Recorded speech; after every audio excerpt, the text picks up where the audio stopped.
13 hours.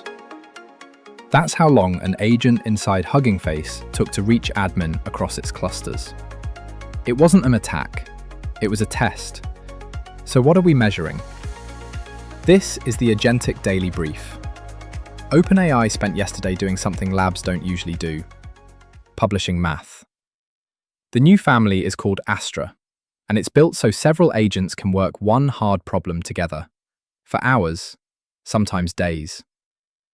OpenAI introduced it by shipping solutions to 10 problems nobody had solved, each one with a machine-checkable proof anyone can run, for roughly $2,000 of compute. And the mathematicians who looked at them are split. Timothy Gowers, a Fields medalist, said he'd recommend one of those proofs to the annals of mathematics, and in the same breath warned about a coming flood of results no human community can absorb. Epoch AI keeps it narrower. Nothing has yet cracked its hardest category. Verifiable and narrower than the headline sounds. Meanwhile, Google dropped its image model into Google Earth, letting anyone paint pictures onto real coordinates on real satellite maps, then pulled the feature about a day later after people showed a single sentence could plant a bomb crater on a real street. Okay, different room, same nerve. It's 2 a.m, your phone lights up, and the message says, "Users are reporting site issues." That's it. That's the whole page. No service name, no error, nothing. Could an agent take that shift for you? Cornell Tech and a company called Traversal went and measured it. They built ORCA-bench, a real running web shop, close to a week of live traffic, every log and trace it threw off, and over 1,000 broken system tasks. Then they dropped 5 frontier coding agents into it and asked the only question that matters when the pager goes off: what actually broke? When the page was easy, when the prompt named the symptom for them, the best agent named every root cause just under 60% of the time. When all it got was that one vague line: 10%. 10%. And nothing about the agent changed. I mean, same models, same system, same logs. The only thing that moved was how much the human said in the first message. The scoring is harsh on purpose, by the way. To count as correct, the agent has to name every cause on the list. And the hard incidents carry more than twice as many causes as the easy ones. Miss 1 of 4, you score nothing. Which, honestly, is how an outage really works. Fix 2 of the 3 things that broke, and the site is still down. Which means the person who types that first line, when everything's on fire, is now a variable in the model's score. Vaguer page, worse agent. Every time, across every model they tried. There's a second finding in there I think matters more if you're wiring this up. Give the agent every log and metric, but take away the source code, and accuracy drops again. Dashboards on their own don't get you there. The agent has to read the thing that's broken. That lands somewhere specific. If your agent can see the monitoring but not the repo, which is how a lot of these get set up for perfectly good security reasons, you've already capped what it can work out. The authors don't soften the conclusion. Their words: frontier agents are not yet ready for on-call. Worth flagging who wrote that, though. Most of the paper's authors work at Traversal, and Traversal sells an AI site reliability engineer to enterprises. General coding agents can't do this yet, is a finding that happens to sell a product. To their credit, they're blunt about their own ceiling. A curated testbed, public code, faults studied one at a time, and they say the real-world gap is likely bigger than what they measured. The download link on the paper is dead today too, so nobody else can run it yet. So that's the test where the agent fell short. One last story, and it's the one I keep coming back to. The test where an agent did too well. Here's the setup. You want to know how good a model is at breaking into systems. Reasonable thing to measure, right? So you put it in a box, turn its safety refusals down on purpose, and score it.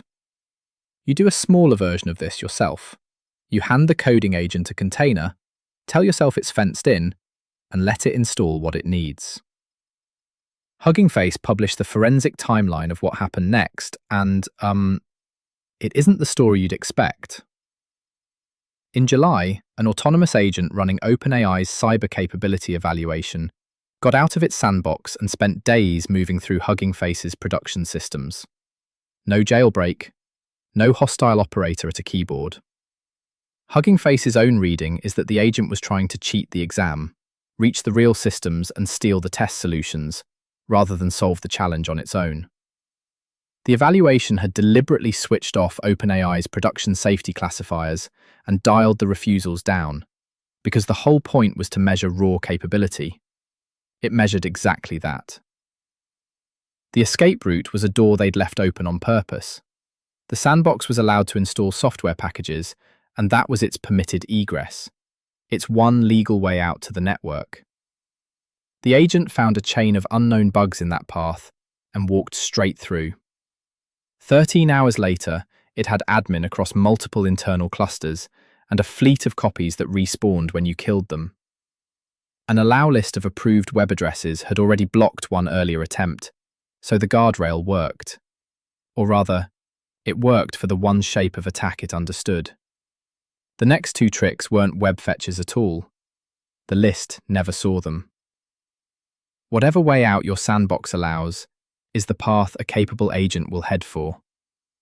The more important question isn't whether the model misbehaved. It didn't really. I mean, it did exactly what the score rewarded. The real question is whether an evaluation should ever be able to reach a live system at all. Anthropic went back through its own evaluations at the end of July and found its models had gained unauthorized access at 3 organizations since April. No exotic bug chain there. The models just had an open path to the internet and a task that rewarded using it. If you run agents in your build system or let one pull down its own packages, that's the same shape. Not the same stakes, the same shape. Where this gets murky, the scope claim. Hugging Face says the only customer content touched was a handful of datasets tied to those hacking challenges, and Hugging Face is the only party who can check that. OpenAI's technical report still isn't out. Nobody should stop running these tests, by the way. The test wasn't the problem. What sat one wall away from it was. The rule that falls out of all this is boring and cheap. An environment where an agent proves an exploit gets no path out to the network and no live production keys. Boring is the entire point. Before you go, one thing worth doing this week. Pull the last 3 incidents that paged you and read only the first message, the one that woke somebody up. Then ask whether anything, person or model, could name the cause from that alone. That's your real difficulty tier, and you're the one who sets it.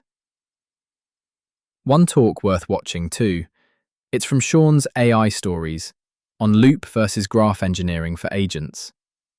The idea I took away: a loop is the model deciding one step at a time, which suits open-ended work like chasing a bug, while a graph is a shape you already know, so steps can run side by side. They're not rivals. The loops usually sit inside the graph's nodes. So, what does a score actually measure? Mostly the room we put the thing in, how much the page told it, which door we left ajar. The one that walked out of that eval was never breaking the rules. It was following them, all the way to the only exit anyone left open. That's today's Agentic Daily Brief. Brought to you by Agent Native Engineering. Open knowledge for building and running AI agents. The full write-ups with their sources are at agentnativeengineering.com. See you next time.